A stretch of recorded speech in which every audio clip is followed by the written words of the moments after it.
Hello guys, welcome back to Captain's Vlog. My name is Tristan Mortlock, and in this video I'm going to answer all the questions asked in Captain's Vlog 25, Ask Your Questions. So we've got a number of very interesting questions that have actually come in from a number of you, so thank you very much for your interest. Again guys, thank you so much for all your support on this channel. You've really given me the motivation to continue with the videos, and you asked some really good questions here which I'm looking forward to answer. And I really hope it gives you a bit more of an insight by answering these questions of what happens on board a super yacht and what can be expected to work on board as a crew member. So let's start from the beginning with the first question from a gentleman called Rishi Shukla. I really hope I'm pronouncing that correctly. If not, I do apologize. So Rishi asks, what all courses have to be done to get a job as an officer? Also, please suggest how to make a CV. Right, Rishi, so answering your question, well, what I suggest first is go to Captain's Vlog 12. Want to work on a super yacht? And on that video, I talk about what needs to be on your CV and how to set up your CV. That should answer that second part of your question. In answer to you, the first part of your question is what courses are needed to become an officer. So after watching Captain's Vlog 12, what I suggest you do after this video, that's what I talk about in Captain's Vlog 12 is the initial part for somebody starting in the industry, okay, from day one. Okay, so then to move up to an officer after you've already done, a couple of years in yachting, you've got your yacht master, you've got your SCW, basic safety training, is you want to then immediately do your EDH, which is your efficient deckhand. And before you can move up to officer level, you need to hold your EDH course for a minimum of 18 months. And you also need to complete what is called a training record book, which is issued by the MCA. Now, the training record book is basically a set number of tasks and objectives to do over a period of time before you can sit your oral examination for your officer of the watch. So I suggest what you do your training record book, and then you move on to your modules for your officer of the watch. And then you get your thing called your NOE, which is your notice of eligibility. So what is that? That is a document which has been signed by the MCA and approved by the MCA saying you've done the necessary courses, you've done necessary sea time, everything's been approved, and you are eligible to sit the oral examination. So once you get to that level, then you can do your examination. So from that point, after your yacht master, so once you've done your EDH, then you've done your necessary sea time, you've done you completed the training record book after the set number of days that is required. I believe it's 2 years, I'm not mistaken. I might be wrong, so don't hold me to that. And then from there, you do your modules. So what I suggest is you go onto the MCA website, you look at the modules that are required to sit the officer examination, and then you do your modules with one of the maritime schools, and then from there you do your oral examination. Okay, moving on to the next question. I've got a question here from Colin asking me about the budget for the refit. Now, Colin, I understand that a lot of you are very interested in the costs and the budgets of this particular vessel, but due to confidentiality agreements and secrecy agreements, I'm unable to disclose that kind of information. I'm sure you can understand. But I will be talking about general budgets in the future for super yachts, but specifically to AWOL, unfortunately, I can't talk about. I'm really hoping you guys can understand that. Okay, next question from Michael Beekman. Hi, do you still get paid during the winter season, and what do you need to do in the winter season? So Michael, good question. Yes, I'm employed full-time.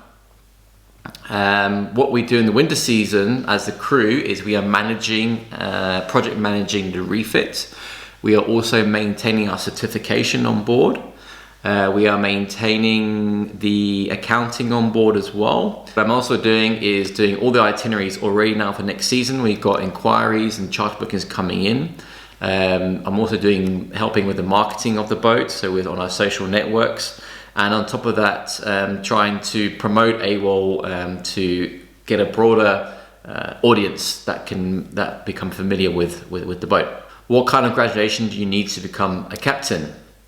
So in yachting, depends on the size of vessels. The captain certification varies. You can go yacht master levels up to 24 meter waterline length, and then you can move up to master 500, which is a limitation of 500 gross tons. From there, you can then go to 3,000 gross tons, and then from there, you need to go to the unlimited route. Okay, next question, Victor Lange or Longe. So Victor asks, does experience in the merchant marine as a third and second officer gives you advantage in the super yacht industry? Victor, this is a very good question, and the answer to your question is yes, it very much does. The yachts these days are getting bigger and bigger and bigger, and more people are seeking merchant qualified officers and captains. The reason being is guys like myself, we're not qualified to be officers on vessels greater than 3,000 gross tons. So the answer to your question is yes, it is an advantage. So it's a good route to take if you've already gone down the unlimited route. Next question is Nicolaj Nielsen asks, what does an officer earn? There's been a reply by somebody else called Panzer Schreck, and he's written up to 18k a month depending on the size of yacht. So 18k a month, I'm not sure what currency that is. I can assure you it's not euros. Salary is not that high. But what I'm going to do for salary guidelines, I'm going to attach a link in this description on this video, and you can click it to give salary guidelines in the super yacht industry. So give that a look. Next question is from Austin Bradshaw. So Austin's asked, how did you start in your career? So what I'm going to do, Austin, I'm not going to answer your question today, but I am going to do another video about my story in yachting from the beginning, 16 years ago to today. And so that will answer your question. So please be patient, please keep watching the channel. And in the coming videos, I will definitely post a video about my story from when I started. Next question is from FW. How long do you work a day? Now, generally, in the winter season now, we start work at 8 and then we finish work at 5 p.m. During the summer season, the hours are longer. So we do have to work sometimes 14 hours a day, but we need to maintain a 77-hour a week rest period under MLC, which is the Maritime Labour Convention. Next question is from Thomas Artois. Sorry again, Thomas, if I pronounced your surname incorrect. How much is a regular tip from a charter guest that stayed 1 week on board? Can the crew get unlimited internet on board? I assume that there is an own network on board. How much fuel can AWOL carry? And keep up the super cool vids. Well, thank you, Thomas, for your kind words. So the tips, it all depends on the service you provide for your guests. So it's to the client's discretion, but you want to look at averaging anywhere between 10 and 20% on the value of the charter. So let's say if a vessel charges for 100,000 euros a week, and you provide a very good service, and your clientele are very happy with the service, then you should get anywhere between 10 and 20,000 euros, which is then to be divided between the crew. Regarding the internet, it varies on the vessel. We only have what's called 4G internet on board, so we don't have unlimited internet. But the bigger vessels do tend to have satellite internet, which the crew can use as well. So moving on, the next question is from Cameron. Cameron asks, can you do a video where you're listing the anchor parts off? Like what is a snubber, different of the anchoring system, and different of the anchoring system. Yeah, Cameron, I'll do a video about the anchoring, but what I'll probably do is it'll be after the winter once back in the water, and I'll do a video on actually anchoring a vessel, so I will list off all the names of the particular parts you're referring to, and I'll also address the procedure we go through when anchoring the vessel. Next question is for Sea Travel. Any suggestions for finding a training captain for an 86 foot, approximately 6 to 12 months for insurance purposes? Regarding insurance purposes, sea travel, I'm not gonna comment on that. Unfortunately, I'm not in a position to give you any kind of information because I honestly don't know what you're looking for. Andrew 2010 has written, obviously men and women have to be professional when working together in such a small space as a super yacht. However, human nature must make it difficult sometimes. Many of the crew seem to be made up of young people. How much of an issue is this for captains, and how are crew organized to keep a good working environment? Now, Andrew, this is a very, very good question, actually. It's very important to maintain a good working environment on board, but it's not only a working environment. What you understand is also a living environment. So we've got people from all walks of life, from different nationalities, living together, working together, eating together 24 hours a day, 7 days a week. So yes, your question is actually a very good question. It's very, very important to maintain a certain level.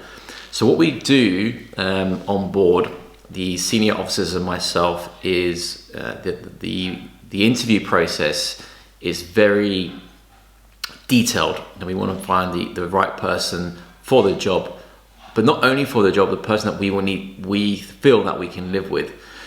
So we have a very rigorous interview process. Along with that, we have a very detailed, what's called the crew codes of conduct, that every crew member must read, and they must sign every single page and agree to the code of conduct. Okay, if they break the codes of conduct, I'm in my right to ask the crew member, either give them a warning or I can ask them to leave the vessel. Okay, but what I tend to do is as soon as I see a small problem, I address it straight away. So I'll call that particular crew member to the bridge and address it immediately. If you don't address these things immediately, they tend to build up and build up and build up, and that's what we want to avoid. So crew politics on board is, from my point of view, so from a captain's point of view, is the hardest part of my job, is dealing with the crew and trying to maintain a peace on board, and at the same time be very diplomatic in my approach on how I deal with the crew. So very, very good question there, Andrew. So I really, really appreciate that question. I hope that answers it. Offmensi Tiam asks, what age would you say it would be too late for one to start off? I want a total career change, currently in aviation. It's never too late in my opinion. I've got friends of mine who started yachting in their mid-40s, and so they've worked their way up to captain. It's never too late. If you're dedicated, you're hardworking, you're willing to put the time and effort in, then you're good to go. There's no issues there. Next question is from Dean. Can you give advice to a new deckhand wanting to start that you have learnt from over the years? So Dean, what I suggest, please watch Captain's Vlog 12. That will answer your question, I believe. Josh K asks, how do you get started in yachting and what attracted you to the industry? Again, Josh, I will make a video about my story from joining yachting to where I am now. And then final question, guys, is from George Workman. George asks, is it possible to have a stable family life, kids, while working on a yacht? George, this is a very, very good question, actually. It depends on the vessel, it depends on the itinerary, it depends on the owner, and depends on the agreement that you have with the management company or with the owner. So in a lot of cases, for the bigger vessels, they have a rotation thing. So what does that mean? That means, for example, the senior officers like the captain, the chief officer, the chief engineer, they all be on a rotation with another chief engineer or chief officer or captain. So in other words, if you're on a rotation, you have two captains, and they'll rotate usually 2 months on, 2 months off. So they'll be on board for 2 months and then they'll be at home for 2 months, while at the same time getting paid. However, normally there is a reduction in salary with that. It's normally around 70% of what you would expect if you were full-time. But you know, for a lot of captains and officers who have families and children who want to spend time with them, it's a still a good option, it's still a good income. So yeah, it is possible.